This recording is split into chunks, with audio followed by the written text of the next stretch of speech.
வாசக தோழமைகளுக்கு வணக்கம். வீரயுக நாயகன் வேள்பாரி. அத்தியாயம் 69. உப்பரைக்கு சென்ற மூவரும் எவ்வியூர் வந்து சேர்ந்தனர். அவர்கள் வந்த பொழுது குலநாகினிகளை தவிர ஊரில் யாரும் இல்லை. எல்லோரும் நீலன் மயிலா மணவிழாவிற்காக வேட்டுவன் பாறைக்கு சென்று விட்டனர். ஒரு நாள் ஓய்விற்கு பின் மூவரின் குதிரைகளும் எவ்வியூரில் இருந்து வேட்டுவன் பாறையை நோக்கி புறப்பட்டன. நீலன் மயிலா மணவிழா மகிழ்வு பயணத்தின் வேகத்தை கூட்டியபடியே இருந்தது. வேட்டுவன் பாறையில் ஆட்கள் நிரம்பி வழிந்தனர். மணவிழா உற்சாகம் களை கட்டியிருந்தது. எவ்வியூர் முழுமையாக வந்து சேர்ந்திருந்தது. பல ஊர்களில் இருந்தும் ஊர் பெரியவர்கள் வந்திருந்தனர். கல்லும் கனியுமாக மணவிருந்து தொடங்கிவிட்டது. மான் தசையை சுட்டு கருக்கும் வாசம் காடெங்கும் வீசிக்கொண்டிருந்தது. வெற்றிலைகள் வகை வகையாக பிரித்து வரிசை வரிசையாக அடுக்கப்பட்டிருந்தன. புனுகு மணமும் நாகப்பூ மணமும் மணவிழாவுக்கு உரியன. புன்னைப்பூவும் பாதிரி பூவும் ஆலம்படையின் ஓலை கொட்டானில் குவிந்து கிடக்க வந்தவர்கள் எல்லாம் மனமயங்கி கனியுண்டு கல்லெறிந்தினர். மான் தசையை கடித்து இழுத்து உண்டுவிட்டு அதனை சிரித்து முடிக்க வெற்றிலை தின்றனர். மலை மக்களின் மணவிழா என்பது எல்லையில்லாத இன்பத்தை உணரவும் உணர்த்தவுமான விழா. உணவின் வகைகளும் ஆட்டப்பாட்டத்தின் வகைகளும் சொல்லி மாளாது. மலையெங்கும் இருந்து சாரி சாரியாக ஆட்கள் வந்து கொண்டிருந்தனர். வெவ்வேறு வகையான இசைக்கருவிகள் ஓசைகள் அவர்களுடன் வந்து கொண்டிருந்தன. இசைக்கப்படும் ஓசையை வைத்தே வருவது எந்த ஊர்க்காரர்கள் என பெரியவர்கள் சொன்னார்கள். சிறுவர்களின் கொண்டாட்டம் தனித்திருந்தது. காலம்பனின் மூத்த மகன் கொற்றன். அவன்தான் எவ்வியூர் சிறுவர்களின் கூட்டத்துக்கு தலைவனாக இருந்தான். அவன் எவ்வியூர் வந்த புதிதில் மற்ற சிறுவர்கள் அவனோடு பழக தயங்கினர். ஏன் எனில் அவனது உருவ அமைப்பு அவனை சிறுவன் என்று ஏற்றுக்கொள்ள முடியாத தன்மையை கொண்டிருந்தது. நாளடைவில் எல்லாம் சரியானது. விளையாட்டில் அவனை யாரும் வெல்ல முடியாதது மட்டுமல்ல, எவ்வியூர் சிறுவர்களுக்கு தெரியாத புது விளையாட்டுகள் நிறைய அவனுக்கு தெரிந்திருந்தன. காட்டுரிமை விளையாட்டினை அவன்தான் எல்லோருக்கும் கற்றுக் கொடுத்தான். ஆட்டப்பாட்டத்திலும் இணையற்றவனாக இருந்தான். எனவே எவ்வியூர் சிறுவர்கள் எந்நேரமும் அவனுடனே இருந்தனர். அளவன், முடிநாகன், குறுங்கட்டி, அவுதி, மடுவன், உளியன், வண்டன் ஆகிய எல்லோரும் இப்பொழுது சிறுவர்களாகவும் இல்லாமல் இளைஞர்களோடும் சேர முடியாமல் நடுவில் நின்று விழித்துக் கொண்டிருந்தார்கள். இளைஞர்கள் எல்லாம் தங்களின் இணையை பற்றி பேசி சிரித்து மகிழ்ந்து கொண்டிருந்தனர். இவர்கள் அருகிற் போனால் சிறுவர்களோடு விளையாடச் சொல்லி விரட்டு விடுகிறார்கள். சிறுவர்களிடம் போனால் அவர்கள் எல்லாம் கொற்றனின் தலைமையில் விளையாடி கொண்டிருக்கின்றனர். யாரும் இவர்களுடன் நின்று பேசக்கூட ஆயத்தமாக இல்லை. விளையாட்டுக்கள் அவ்வளவு மும்முரமாக போய்க் கொண்டிருந்தன. சங்கவை சிறுமிகளின் கூட்டத்தை கூட்டிக் கொண்டு தென்புறச் சரிவில் மூங்கிற்குச்சியில் நாற்பந்துகளை சொருகி அடித்து விளையாடி கொண்டிருந்தாள். பெண்களும் பெரியவர்களும் மணவிழா வேளையில் மூழ்கி போயிருந்தனர். யார் யார் எங்கு என்ன செய்து கொண்டிருக்கிறார்கள் என்பது யாருக்கும் தெரியவில்லை. பொழுது மங்கி இருள் கவிய தொடங்கியது. ஊரெங்கும் தீப்பந்தங்கள் ஏற்றப்பட்டன. மந்தையில் அமர்ந்திருந்த பெரியவர்கள் ஒவ்வொருவரிடமும் சிறு பிள்ளைகள் வந்து வெற்றிலையை கொடுத்தனர். இருப்பதிலேயே மிக மூத்தவர் வாரிக்கையன்தான். ஆனால் அவருக்கு வெற்றிலை கொடுக்காமல் மற்றவர்களுக்கு பிள்ளைகள் கொடுத்து கொண்டிருந்தனர். கொடுத்து விடுப்பவர்கள் சொல்வதைத்தானே பிள்ளைகள் கேட்பார். காலையில் இருந்து இளைஞர்களை விரட்டி விரட்டி வேலை வாங்கியதால் தம் மீது கோபமாக இருக்கிறார்கள் என்று வாரிக்கையனுக்கு தோன்றியது. சரி, என்னதான் நடக்கிறது பார்ப்போம் என்று வாரிக்கையன் பொறுத்திருந்தார். எல்லோருக்கும் கொடுத்த பின் ஒரு சிறுமி வந்து வாரிக்கையனுக்கு கொடுத்தாள். சற்றே கோபத்தோடு அதனை வாங்கினார். ஆனால் மற்றவர்களுக்கு கொடுத்ததை விட இருமடங்கு வெற்றிலை அதில் இருந்ததால் முகத்தில் மகிழ்ச்சி பரவியது. உடனடியாக வெற்றிலையை மெல்லத் தொடங்கினார். மேற்புறம் இருந்து காற்று வீச மந்தையை ஒட்டியிருந்த பந்தத்தி பாம்பை போல சீறி அடங்கியது. எல்லோரும் சீற்றத்தின் ஓசையை கவனிக்க ஒரு பெரியவர் மட்டும் காற்றோடு மிதந்து வந்த மனத்தை முகர்ந்தபடி, இது குளவி பூவின் வாசமாயிற்றே, இப்பக்கம் குளவிக்குடி இருக்கிறதா என்ன என்று கேட்டார். தேக்கனுக்கு தெரியவில்லை. பின்னால் உட்கார்ந்திருந்த வாரிக்கையனிடம் கேட்போம் என்று சத்தம் போட்டு கேட்டார். எங்கும் பேச்சு குரல் கேட்டதால் தேக்கனின் குரல் காதில் விழவில்லை. எழுந்து மந்தையின் முன்பக்கமாக வந்தார் வாரிக்கையன். நொங்கு தின்ற குரங்கு போல அவரின் இருபக்க தாடைகளும் உப்பியிருந்தன. உள்ளுக்குள் வெற்றிலையை அடைத்து வைத்திருந்தார். அருகில் வந்து நிற்கும் வாரிக்கையனிடம் குளவி பூ பற்றி மீண்டும் கேட்டார் தேக்கன். வெற்றிலையை பக்குவமாய் அணைத்து கொடுத்து பேசக்கூடியவர் வாரிக்கையன் என்பது எல்லோருக்கும் தெரியும். அவரும் பக்குவமாய் நாவால் ஒதுக்கி பேசத் தொடங்கும் பொழுது திடீர் என ஏதோ ஒன்று உச்சி மண்டைக்குள் கிர் என ஏறியது. என்ன ஒன்று புரிந்து கொள்ளும் முன் பெரும் தும்மலாக வெடித்து வெளியில் வந்தது. யானையின் துதிக்கைக்குள்ளிருந்து சீறி பாய்வதைப் போல மந்தையில் இருந்த எல்லோரின் மீதும் வெற்றிலை ஏச்சில் தெரித்து சிதறியது. உட்கார்ந்திருப்பவர்கள் விழித்துக் கொள்வதற்குள் 1, 2, 3 என்று விடாமல் தும்மினார் வாரிக்கையன். கீழ்ப்புறம் இருந்து எதிர்காற்று அடுத்தடுத்து வீசியது போல் இருந்தது. பலத்த காற்றோடு சேர்ந்த நீரும் வந்ததால் மந்தையை ஒட்டியிருந்த தீப்பந்தம் முழு முற்றாக அணைந்தது. மந்தையில் ஓராள் கூட மிச்சமில்லை. நடக்க முடியாத பெருசுகள் கூட தாவி குதித்து வெளியேறியதாக சொன்னார்கள். விடாது தும்மிய வாரிக்கையனை அவருக்கு உற்ற தோழனான சோமக்கிழவனும் செம்பூந்தனும் பக்குவமாய் வெளியில் கூட்டி போனார்கள். மணவிழா கொண்டாட்டம் களை கட்டியது. கையில் துடைப்பத்தோடு மந்தைக்கு வந்த பெண்கள் வசவு சொல்லை வாரி இறைத்தபடி மந்தையை பெருக்கி தூய்மைப்படுத்தினர். மீசை முடியிலும் தலைமுடியிலும் ஒட்டிய வெற்றிலை எச்சிலை எப்படி நீக்குவது என தெரியாமல் பெருசுகள் இங்கும் அங்குமாக அலைந்து கொண்டிருந்தனர். மணவிழாவுக்காக தொடர்ந்து 3 நாட்கள் விருந்து நடக்கும். விலங்கின் இறைச்சியை வெட்டி எடுக்கும் இடத்தில் இருந்து முடைநாற்றம் வந்துவிடக்கூடாது என்பதற்காக குளவிப்பூவின் கொடிகளை கொண்டு வந்து அப்பக்கம் போட்டிருந்தனர். அந்த மனத்தை அறிந்துதான் குளவிப்பூ வாசம் இங்கே எப்படி என்று பெரியவர் கேட்டார். அதுதான் இவ்வளவுக்கும் காரணமானது. இப்பொழுது குளவிப்பூ கொடியை இருவர் கை நிறைய அள்ளி வந்து மந்தையில் போட்டனர். அப்படியும் துப்பிய நாற்றம் போகவில்லை.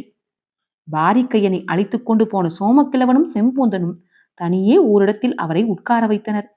தும்மல் கொஞ்சம் கொஞ்சமாக நின்று அமைதியடைந்தார். கண்ணிலும் மூக்கிலும் நீர் கொட்டி நின்றது. துடைத்துக்கொண்டே, எப்படி திடீரென இவ்வளவு தும்மல் வந்தது என கேட்டார். தும்மலுக்கெல்லாமா காரணம் சொல்ல முடியும் என்றனர் இருவரும். வாரிக்கையன் ஏற்கவில்லை. இடுப்பு துணியால் முகத்தை முழுவதுமாக துடைத்தபடி ஏதோ நடந்திருக்கிறது என்றார். இதில் என்ன நடந்திருக்கும் என்றனர் இருவரும். வாரிக்கையன் இதனை அப்படியே விட விரும்பவில்லை. எங்கும் வாரிக்கையன் பேச்சுதான் பேசப்பட்டு கொண்டிருந்தது. மான்கறி மிலாக்கறி என எவ்வளவு சுவையாக சமைத்து போட்டாலும் இந்த மணவிழாவின் பேச்சு வெற்றிலையை பற்றித்தான் என அவரிடமே வந்து கேலி பேசிவிட்டு போயினர். அதற்கு எல்லாம் அவர் கவலைப்படவில்லை. என்ன நடந்திருக்கும் என்பதை பற்றியே சிந்தித்துக் கொண்டிருந்தவர் இறுதியில் அதனை கண்டறிந்தும் விட்டார். இலசுகளை மிகவும் கடிந்து கொண்டு ஓயாமல் வேலை வாங்கினார். நீலனின் உற்ற தோழர் புங்கனை மந்தையில் வைத்து காலையில் திட்டினார். அதனால் இளைஞர்கள் ஒன்று சேர்ந்து வாரிக்கையனை அதே மந்தையில் வைத்து வாரிவிட திட்டந்திட்டினர். தும்மி இலையை பறித்து வந்து இவருக்கு கொடுக்கப்பட்ட வெற்றிலைக்குள் வைத்து கொடுத்துள்ளனர். தும்மி இலையையோ தும்மி பூண்டையோ சாப்பிட்டால் உடனடியாக தும்மல் வரும். கட்டுப்படுத்த முடியாதபடி வந்து கொண்டே இருக்கும். அதனால்தான் வாரிக்கையன் இந்த பாடுபட்டுள்ளார். நடந்ததை கண்டுபிடித்த வாரிக்கையன் தன்னுடைய வேலையை காட்ட முடிவு செய்தார். மந்தை பக்கமே போகாமல் ஊருக்குள் நுழைந்தார். பாவை விளையாட்டும் பந்து விளையாட்டும் விளையாண்டபடி சிறுவர் சிறுமியர் எங்கும் ஓடிக்கொண்டிருந்தனர். தாழ்வான மரக்கிளை தோறும் ஊஞ்சல் கட்டி பலரும் ஆடினர். வாரிக்கையனின் கண்கள் தேடின. வட்டாட்டத்தையும் களங்காட்டத்தையும் தாய்மார்கள் துணையோடு குழந்தைகள் ஆடினர். அவ்விடத்தை கடந்து போகையில் ஓங்கூர் மருத்துவன் கண்ணீர் பட்டான். அவனை சத்தம் போட்டு கூப்பிட்டார் வாரிக்கையன். அவன் அருகில் வந்தான். தனக்கு வேண்டியதை கேட்டார். மருத்துவர் அதிர்ச்சியடைந்தான். இதை ஏன் இவர் கேட்கிறார் என்பது அவருக்கு புரியவில்லை. வாரிக்கையன் கேட்கும் பொழுது கொடுக்காமல் இருக்க முடியாது. சரி, ஏற்பாடு செய்து தருகிறேன் என்று சொல்லிவிட்டு போனார். இனி மந்தை பக்கம் போவோம் என நடையை கட்டினார். மந்தை வெளி இரவு நடைபெறும் ஆட்டத்துக்கு ஆயத்தமாகிக் கொண்டிருந்தது. வந்துள்ளதில் மனம் முடித்தவர்களும் மனம் முடிக்காதவர்களும் தங்கள் இணையோடு சேர்ந்து ஆடும் குரவை கூத்துதான் மணவிழா நிகழ்வின் உச்சம். இந்த ஆட்டத்தில் பங்கெடுக்கவும் இந்த காதல் கொண்டாட்டத்தை காணவும் தான் எல்லோரும் ஆர்வமாக இருப்பர். அதற்கான தொடக்க ஏற்பாடுகள் நடந்து கொண்டிருந்தன. வாரிக்கையின் கூட்டத்தின் ஓரமாகவே நடந்து மந்தையை நோக்கி வந்து கொண்டிருந்தார். இசைக்கலைஞர்கள் இரவு ஆட்டத்துக்கு தங்களை ஆயத்தம் செய்து கொண்டிருந்தனர். பகலில் இசைத்தது முக்கியமல்ல, இரவில் இசைக்கப் போவதுதான் முக்கியம். ஏன் என்றால் அது ஆணும் பெண்ணும் இரு கூறாக பிரிந்து தங்கள் இணையோடு ஆடும் போட்டியாட்டம். தழுவித்துள்ளும் காதலுக்கு இசையே அடிப்படையாக அமைய வேண்டும். நள்ளிரவு நெருங்க நெருங்க ஆட்டத்தின் வேகத்துக்கு இசைக்கலைஞன் ஈடு கொடுத்தாக வேண்டும். அதற்கான ஆயத்தங்களில் அவர்கள் தீவிரமாயினர். வாரிக்கையன் மந்தை முழுவதையும் சுற்றி பார்த்தார். முன்புற திண்ணையில் தேக்கன் உட்கார்ந்திருந்தார். தூக்கி வாரி போட்டது. தேக்கனை வைத்துக்கொண்டு ஒன்றும் செய்ய முடியாது. எதையும் கண்டறிவதில் கெட்டிக்காரன். எனவே இவனை மந்தையை விட்டு வெளியேற்ற என்ன வழி என்று சிந்தித்தார். அப்பொழுது அவரது கண்களில் கட்டையர்கள் இருவர் தென்பட்டனர். ஆதிமலையின் வடகோடி அடிவாரத்தில் வாழ்பவர்கள் கட்டையர்கள். இருப்பதிலேயே மிக குள்ளமானவர்கள். ஆனால் மகா திறமைசாலிகள். வீரத்தால் புகழ் பெற முடியாது என உணர்ந்த அவர்கள் வித்தைகளை கற்று பெரும் புகழடைந்தனர். அவர்கள் ஊர் தலைவர்கள் இருவர் மட்டும் வந்துள்ளனர். பார்த்ததும் வாரிக்கையன் அவர்களை தனியே அழைத்து, திகைப்பூச்சி இருக்கிறதா, எங்கிருந்தாவது பிடிக்க முடியுமா என கேட்டார். இருவரில் மூத்தவர் சொன்னார், இருட்டி விட்டதே, இனி எங்கு போய் தேடுவது? இளையவன் சொன்னான், வருகிற பொழுது அருகிருந்த குளத்தில் அது கத்தும் ஓசையை கேட்டேன். தீப்பந்தத்தோடு இருவரை அனுப்புங்கள், பிடித்து வருகிறோம் என்றான். பந்தத்தோடு இருவரை உடன் அனுப்பினார் வாரிக்கையன். வேட்டுவன் குன்றின் பின்புற சரிவில் சிறு குட்டை ஒன்று இருந்தது. கோடை காலம் ஆதலால் நீர் மிக குறைவாகவே இருந்தது. அதை நோக்கித்தான் அவர்கள் நால்வரும் போனார்கள். திகைப்பூச்சி நண்டு வலைக்குள் தான் இருக்கும். சிறு சிலந்தியைப் போல சிறிய உடல் அமைப்பும் நீண்ட கால்களையும் கொண்டது. பார்த்தால் சட்டென தெரியாது. ஆனால் அது ஓசையை தெரித்துக் கொண்டே இருக்கும். தொலைவில் இருந்தும் கேட்கலாம். கட்டையர்கள் குட்டையின் அருகில் போய் நின்றார்கள். திகைப்பூச்சியின் ஓசை வருகிறதா என உற்று கேட்டார்கள். ஓசையை அறிந்து அவ்விடம் போய் குத்த வைத்து உட்கார்ந்தனர். குறிப்பிட்ட நண்டு வலைக்குள் இருந்து அவ்வோசை வந்தது. பந்த வெளிச்சத்தை நன்றாக காண்பிக்க சொன்னார்கள். குளக்கரையோரம் சிறு நண்டு ஒன்று ஓடியது. அதனை பிடித்து முதுகோடு ஒரு நார்கயிற்றை கட்டினர். பந்தம் ஏந்தியவர்களுக்கு ஒன்றும் புரியவில்லை. இவர்கள் என்னதான் செய்கிறார்கள் என்று உற்று பார்த்து கொண்டிருந்தனர். பிடிப்பட்ட நண்டினை ஓசை வந்த வலையின் அருகே விட்டனர். அது சொலவுக்குள் குடுகுடுவென ஓடியது. சிறிது நேரத்திலே நார்கயிற்றை மேலே இழுத்தனர். 2-3 திகைப்பூச்சிகளை கவ்விய கால்களோடு நண்டு மேலே வந்தது. அதனை பக்குவமாய் எடுத்து இடுப்பிலே இருந்த பைத்துணிக்குள் போட்டு முடிச்சிட்டுக் கொண்டனர்.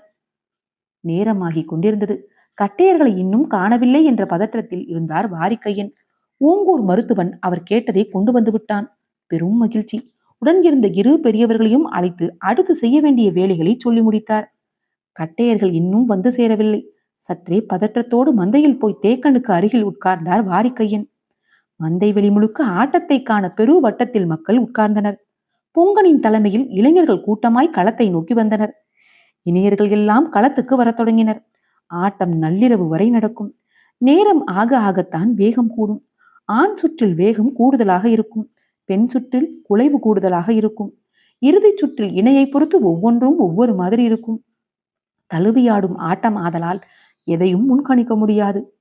குறவை கூத்து என்பது மலை மக்களின் ஆதி நடனம். ஆணும் பெண்ணும் ஒருவரை ஒருவர் தொற்றி ஆடுவதால் தொற்றியாடல் என்றும், தழுவி ஆடுவதால் தழுவியாடல் என்றும் இதற்கு பெயர் உண்டு. இணையர்கள் எல்லாம் களத்துக்குள் நுழைந்தனர். பார்வையாளர்கள் வழக்கம் போல் ஆண் பெண் என 2 கூறாக பிரிந்து ஆட்டத்தினை ஆதரித்து ஆர்ப்பரிக்க தொடங்கினர். முது பெண்களும் வேறு சிலரும் மணவிழா வேலைகளை கவனித்துக் கொண்டிருந்தனர். மணமகள் அவளது ஊரில் இருந்து இன்னும் அழைத்து வரப்படவில்லை. எனவே மணமகன் ஆட்டத்தை காணக்கூடாது. கோடை வெக்கைக்கு தாகம் கடுமையாக இருக்கும். அதுவும் ஆடுபவர்களுக்கு விடாமல் வியர்த்து கொட்டும். எனவே ஆட்டக்காரர்களுக்கான ஆண்கள் பக்கமும் பெண்கள் பக்கமும் தனித்தனியாக பழச்சாறு கலந்து வைக்கப்பட்டிருந்தது. இசைக்கலைஞர்கள் ஒருமுகப்பறையையும் இரட்டை முகம் உடைய இணைமுகப்பறையையும் முழங்கத் தொடங்கினர். கூட்டத்தினரின் ஆர்ப்பரிப்பு எழுச்சி கொண்டது. இளைஞர்கள் ஒரு பக்கமும் இளம்பெண்கள் ஒரு பக்கமுமாக களம் இறங்கினர். பொங்கலின் முகத்தில் மகிழ்வின் ஒளி வீசியது. மற்ற ஆட்டத்தைப் போல மெதுவாக தொடங்கி சீரான வேகம் கொள்ளும் ஆட்டம் அல்ல இது. இணையரின் வேகத்தை பொறுத்து சட்டென வேகம் கூடும். ஓர் இணை நெருங்கி ஆடிவிட்டால் போதும். மற்றவர்களும் நெருங்குவதற்காக ஆட்டத்தின் வேகத்தை கூட்டுவர்.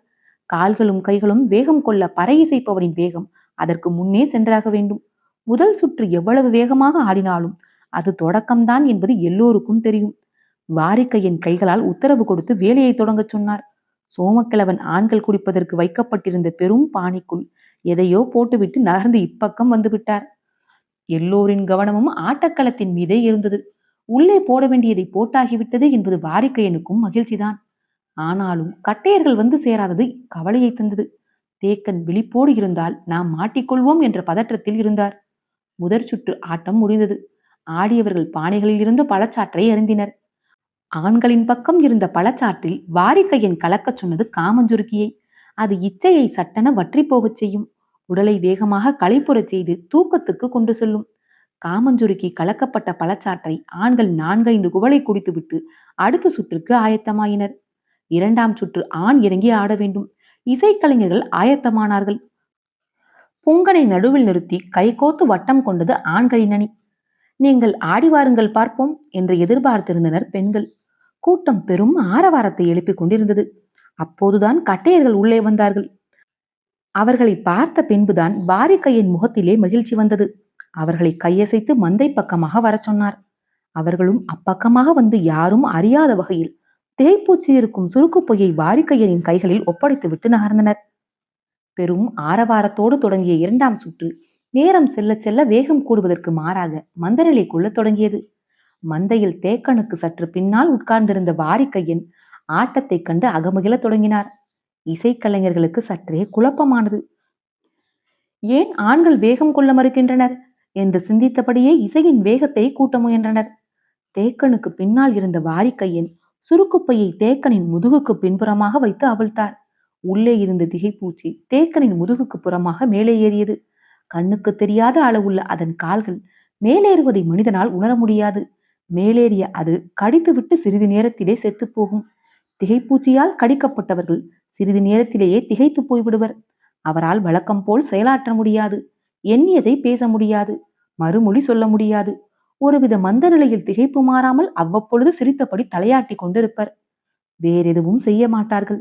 முதுகில் கடித்தவுடன் திகைப்பூச்சி சரிந்து விழுந்ததை உற்று பார்த்த வாரிக்கையன் இனி சிக்கல் ஏதும் இல்லை என்ற முடிவுக்கு போனார். கூட்டத்தின் ஆரவாரம் பல மடங்கு அதிகரித்தது. அதற்கு காரணம் இளைஞர்களிடம் வேகம் போதாததால் சுற்றியுள்ள ஆண்கள் பெரும் குரல் எடுத்து கத்தி அவர்களை உற்சாகப்படுத்த முயன்றனர். அப்பொழுது செம்பூந்தனுக்கு கையசைத்து உத்தரவு கொடுத்தார் வாரிக்கையன். அப்பெரியவர் நேராக பெண்களுக்கான பழச்சாறு கலக்கப்பட்டுள்ள பானையில் எதனையோ போட்டுவிட்டு ஒதுங்கி வந்தார். ஆண்களின் ஆட்டத்தை காணும் யாருக்கும் கோபம் வரும். அந்த அளவு மோசமாக ஆடிக்கொண்டிருந்தனர். இசைக்கலைஞர்கள் முடிந்த அளவு வேகத்தை கூட்டி பார்த்தனர். ஒன்றும் நடக்கவில்லை. வழக்கமாக ஆண்களின் சுற்றில் வேகத்துக்கு ஈடு கொடுக்க முடியாமல் பெண்கள் சிலர் தள்ளாடி விழுவதும் உட்கார்ந்து விடுவதும் நடக்கும். இன்று அது எதுவும் நடக்கவில்லை. இவ்வளவு மெதுவாக எவ்வளவு நேரம்தான் ஆடுவது என்று சலித்து போய் நிறுத்தினான் இசைக்கலைஞன். வழக்கமாக இசையை எப்பொழுது நிறுத்தினாலும் நிறுத்தாதே என்றுதான் குரல் வரும்.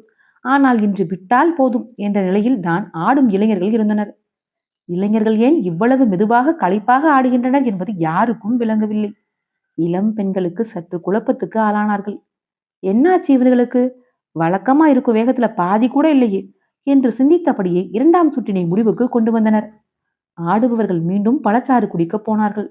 இளைஞர்களின் பக்கம் பெரும் கூட்டம். நல்லா குடிச்சிட்டு தெம்பா ஆடுங்கப்பா என்று ஆளாளுக்கு முகந்து கொடுத்தனர். சிலர் புங்கனை வசைப்பாடத் தொடங்கினர். இளம் பெண்களின் பக்கமும் நிறைய முகந்து குடித்தனர். இசைக்கலைஞர்கள் மறுசுற்றுக்கு ஆயத்தமானார்கள். ஆனால் நடுத்தர ஆண்கள் சிலர் தலையிட்டு, கொஞ்ச நேரமாகட்டுமப்பா, ஆடுறவங்க மிக களப்பா இருக்காங்கல்ல என்று சொல்லி ஆட்டத்தை காலம் தாழ்த்தினார். வாரிக்கையன் இதனை பார்த்து அகமகிழ்ந்து கொண்டிருந்தார். அவரின் பக்கத்தில் உட்கார்ந்திருந்த தேக்கன் அவ்வப்பொழுது சிரிக்கத் தொடங்கினார். நல்லா ஆடுங்கடா, தேக்கன் உங்களை பார்த்து சிரிச்சுக்கிட்டு இருக்காரு என்று சொல்லி மூன்றாம் சுற்றுக்கு இளைஞர்களை இறக்கினர் நடுத்தர ஆண்கள். இளைஞர்களை தொடர்ந்து இளம்பெண்கள் உள்ளிறங்கினர். இச்சுற்று பெண்கள் ஏறி பாடி ஆடும் சுற்று. களை கட்டும் கூத்து. காண்போருக்கு ஆட்டத்தின் வழியே கிறக்கத்தை உருவாக்குவார்கள் இணையர்கள். இன்று அதே வேகத்தோடு அல்ல, வழக்கத்தை விட பல மடங்கு வேகத்தோடு உள்ளிறங்கியது இளம்பெண்கள் கூட்டம். ஏன் என்றால் அவர்கள் குடித்த பழச்சாற்றிலே வாரிக்கையன் கலக்கச் சொன்னது காமமுட்டியை. அதனை நீரில் கலந்து ஒரு குவளை குடித்தாலே காதல் உணர்ச்சி உச்சத்தை அடைந்து படாத பாடுபடுத்தும். முதற் சுற்று ஆடிய களைப்பில் இளம்பெண்கள் ஒவ்வொருவரும் 3-4 குவளையை குடித்துவிட்டு உள்ளே இறங்கியுள்ளனர். எதிர்ப்புறமும் இளைஞர்கள் முழுவதும் காமம் சுருக்கிய எண்ணற்ற குவளை குடித்துவிட்டு வந்து நின்றனர். ஆட்டம் தொடங்கியது. பரம்பு நாட்டில் எந்த ஒரு மனவிழாவிலும் நடக்காத கூத்தாக இந்த குரவை கூத்து நிகழ்ந்தது. இளம் பெண்கள் தங்கள் இணை மீது தீரா காதலோடு களமாடினர். இளைஞர்களின் பாடு பெரும் பாடானது. எவனும் எவளுக்கும் ஈடு கொடுக்க முடியவில்லை. துவளும் கொடியாக ஆணுமும் நிமரும் சுடராக பெண்ணும் இருந்தனர். என்னடா ஆச்சு உனக்கு என்று ஒவ்வொருத்தியும் தங்கள் இணையின் காதிலை கடிந்து கேட்டனர். என்ன கேட்டும் எதுவும் நடக்கவில்லை. இசைஞன் அடுத்தடுத்து வேகத்தை கூட்டிக் கொண்டிருந்தான். கைகோத்து நடுவிரல் பற்றி அணிவிரல் சேர்ந்து ஆட வேண்டிய ஆட்டத்தை ஆட எவனுக்கும் தெம்பு இல்லை. ஆனால் எவளும் வேகத்தை குறைத்துக் கொள்ள முயலவில்லை. காதலையும் காமத்தையும் உயிர் கொள்ளும் உச்சத்துக்கு கொண்டு சொல்லும் தெய்வ மகளாம் அணங்கு இறங்கி ஆடும் கடைசி கட்டம் தொடங்கியது. ஆண்களில் எவனாலும் களத்தில் நின்று ஆட முடியவில்லை. புங்கன்தான் முதலில் சரிந்தான். பெண்களின் ஆர்ப்பரிப்பு விண்ணை தொட்டது. பார்த்து கொண்டிருந்த ஆண்கள் தலை கவிழ்ந்தனர். மந்தையில் உட்கார்ந்து விண்ணதிர சிரித்துக் கொண்டிருந்தார் வாரிக்கையன்.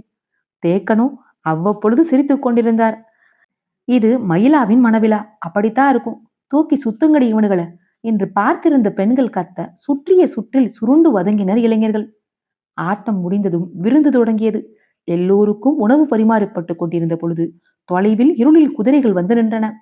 விருந்து ஏற்பாட்டில் இருந்த வேட்டூர் பழையன் குதிரையின் குளம்படி கேட்டு திரும்பினார். வந்திறங்கிய குதிரை வீரர்களை நோக்கி இருளுக்குள் நடந்து போனார் வேட்டூர் பழையன். அவர்கள் கீழ்த்திசை எல்லை காவலர்கள். வேட்டூர் பழையனை வணங்கிவிட்டு சொன்னார்கள், நெடுங்குன்றின் அடிவாரம் பாண்டிய நாட்டு வீரர்கள் படை தங்குவதற்கான பாடி வீட்டினை அமைத்துக் கொண்டிருக்கிறார்கள் என்று. அத்தியாயம் 69 நிறைவுற்றது. காற்றோடும் உங்கள் காதுகளோடும் நான் எவிமயில.